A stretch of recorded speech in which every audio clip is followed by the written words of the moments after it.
이제 갈라디아서를 시작하겠습니다. 먼저 1장 1절부터 10절까지의 배경 이해입니다. 갈라디아서에서 말하는 핵심 주제는 바른 복음을 붙들라는 것입니다. 당시 거짓 성경 교사들로 인해 엉터리 복음이 전파되고 있었기에 이에 대한 경고를 하기 위해 이 편지를 쓴 것입니다. 당시 갈라디아 교회들은 주로 이방인들로 구성되어 있었는데 성도들의 삶에 윤리적 문제들이 발생하게 되었습니다. 이 틈을 비집고 들어온 것이 바로 거짓 성경 교사들입니다. 그들은 진짜 이스라엘 백성이 되려면 할례도 받아야 하고 율법도 철저히 지켜야 한다고 주장했습니다. 윤리적 문제들을 겪던 당시 갈라디아 교회 사람들이 미혹될 만한 그런 이야기였습니다. 특히 거짓 성경 교사들은 바울의 사도라는 지위를 공격하여 그가 전했던 복음에 대해 사람들이 의구심을 갖도록 만들었습니다. 그리고 예루살렘 출신인 자신들이 전하는 복음이 진짜 복음인 양 사람들의 환심을 샀습니다. 이러한 문제는 교회 전체를 무너뜨릴 수 있는 중대한 문제였습니다. 그래서 바울은 마치 화가 난 듯 매우 심각하게 이 문제를 다루고 있습니다. 바울이 전한 진짜 복음은 믿음으로 구원을 얻어 새 이스라엘 백성, 즉 그리스도인이 된다는 것입니다. 1절부터 5절은 바울의 인사말입니다. 먼저 1절입니다. 사람들이 시켜서 사도가 된 것도 아니요 사람이 맡겨서 사도가 된 것도 아니요 예수 그리스도께서 그리고 그분을 죽은 사람들 가운데서 살리신 하나님 아버지께서 임명하심으로써 사도가 된 나 바울이. 1절은 다른 바울의 서신들과 달리 첫 부분에 바울의 감사 인사가 등장하지 않습니다. 갈라디아 교회에 일어난 일이 일반적 상황이 아니라는 사실을 짐작할 수 있습니다. 여기서 편지를 보낸 사람을 밝히는데 바울 자신과 바울과 함께 있는 모든 믿음의 식구들입니다. 그런데 바울 자신을 간단히 소개하지 않고 긴 수식어를 넣어 설명하고 있습니다. 바울 자신이 사도직을 갖게 된 정당성을 설명하고 있는 것입니다. 바울은 자신이 사도가 된 것은 사람에 의한 것이 아니라 예수 그리스도와 하나님 아버지를 통해 직접 임명된 것이라고 주장합니다. 거짓 성경교사들이 바울의 사도직에 대해 의문을 제기했기 때문입니다. 이것은 앞으로 어떤 주제로 바울이 말할 것인지를 미리 알려주는 복선 역할을 합니다. 하나님 아버지께서 예수 그리스도를 죽은 사람들 가운데서 살리셨다는 부활은 복음의 핵심을 설명한 것으로서 바울 자신이 복음의 전달자 사도가 된 것을 명확하게 드러내고 있습니다. 2절입니다. 나와 함께 있는 모든 믿음의 식구들과 더불어 갈라디아에 있는 여러 교회에 이 편지를 씁니다. 편지의 수신자는 갈라디아에 있는 여러 교회입니다. 갈라디아 지역이라 불리는 곳이 두 곳이라서 남갈라디아설과 북갈라디아설로 나뉩니다.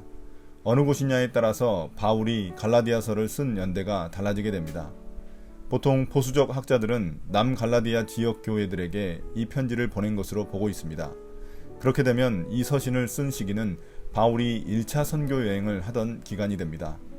여기서 바울이 자신과 함께 편지를 보낸 발신자로서 모든 믿음의 식구들을 언급한 것은 갈라디아 교회 성도들도 같은 믿음으로 엮여있는 한 식구임을 강조하기 위해서입니다.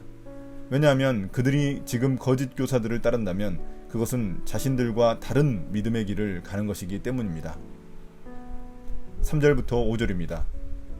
우리 아버지 하나님과 주 예수 그리스도께서 내려주시는 은혜와 평화가 여러분에게 있기를 빕니다.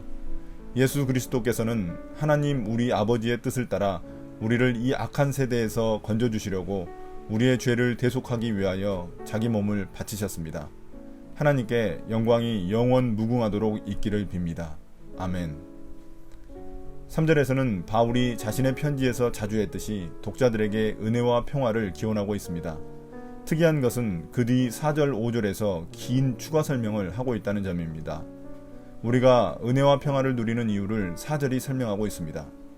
그 이유는 그리스도께서 십자가에서 우리의 죄를 대속하기 위해 자기 몸을 바쳐 죽으셨기 때문입니다. 4절에서 악한 세대에서 건졌다는 것은 예수님이 우리를 악한 세상에서 구원하셔서 하나님 나라로 옮기셨다는 말입니다. 십자가를 통한 구원을 현재의 악한 세대에서 해방된 것으로 표현하고 있습니다. 이렇게 1절부터 5절은 앞으로 바울이 말할 내용을 미리 알려주는 복선 역할을 하고 있습니다. 6절 7절입니다. 여러분을 그리스도의 은혜 안으로 불러주신 분에게서 여러분이 그렇게 빨리 떠나 다른 복음으로 넘어가는 데는 나는 놀라지 않을 수 없습니다. 실제로 다른 복음이 있는 것은 아닙니다. 다만 몇몇 사람이 여러분을 교란시켜서 그리스도의 복음을 왜곡시키려고 하는 것 뿐입니다. 인사를 끝낸 바울은 곧바로 자신이 하고 싶은 말을 시작합니다. 평소와 달리 교회에 대한 감사를 넣지 않은 것은 그만큼 갈라디아 교회의 상황이 심각하기 때문입니다. 바울은 갈라디아 교회 성도들이 거짓 성경 교사들로 인해 다른 복음을 믿는 것에 대해 매우 놀라워합니다. 바울이 어리석게 속은 갈라디아 교회 성도들에게 화가 난 상태임을 드러내는 것입니다. 바울은 결코 다른 복음이란 있을 수 없다고 말합니다. 다른 복음의 실체는 거짓 성경 교사들이 그리스도의 복음을 왜곡하여 갈라디아 교회 성도들을 교란시키려는 것입니다. 이것이 바울이 갈라디아서에서 다루려는 주제입니다. 8절부터 10절입니다. 그러나 우리들이나 또는 하늘에서 온 천사일지라도 우리가 여러분에게 전한 것과 다른 복음을 여러분에게 전한다면 마땅히 저주를 받아야 합니다. 우리가 전에도 말하였지만 이제 다시 말합니다. 여러분이 이미 받은 것과 다른 복음을 여러분에게 전하는 사람이 있다면 그가 누구이든지 저주를 받아야 마땅합니다. 내가 지금 사람들의 마음을 기쁘게 하려 하고 있습니까? 아니면 하나님의 마음을 기쁘게 해드리려 하고 있습니까? 아니면 사람의 환심을 사려고 하고 있습니까? 내가 아직도 사람의 환심을 사려고 하고 있다면 나는 그리스도의 종이 아닙니다. 여기서 바울은 다른 복음을 전하는 거짓 교사들에게 저주를 선포합니다.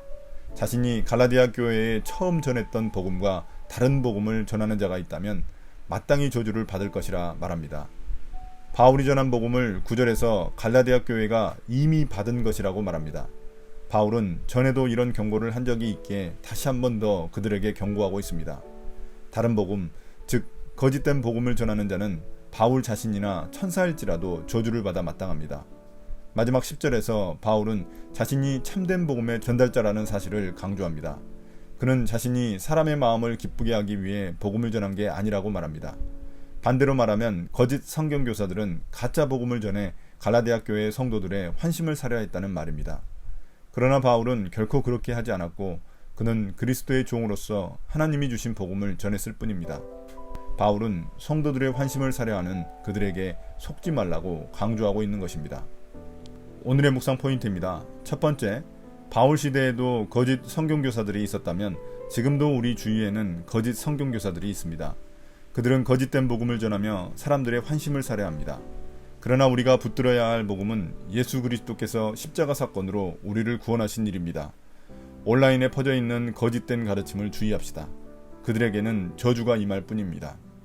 두 번째, 진짜 복음을 잘 알고 있으면 가짜는 쉽게 분별할 수 있습니다. 성경에서 말하는 복음을 깊이 이해하고 붙들어 혼란을 겪지 말아야 합니다. 이단이 많다는 말은 그만큼 우리가 복음을 제대로 알지 못하고 있다는 말과 같습니다. 성경을 더 잘 이해하기 위한 노력을 게을리하지 맙시다. 나의 기도입니다. 주님, 지금도 이단과 사이비들이 주변에서 판을 칩니다. 교회 성도들이 성경에서 말하는 구원의 진리를 명확하게 깨닫게 해주십시오. 성경 중심의 신앙생활을 할 수 있게 해주세요. 올바른 지적, 영적 분별력을 가지고 세상의 거짓 진리들과 거짓 복음들에 속지 않게 해주세요. 예수님 이름으로 기도드립니다. 아멘.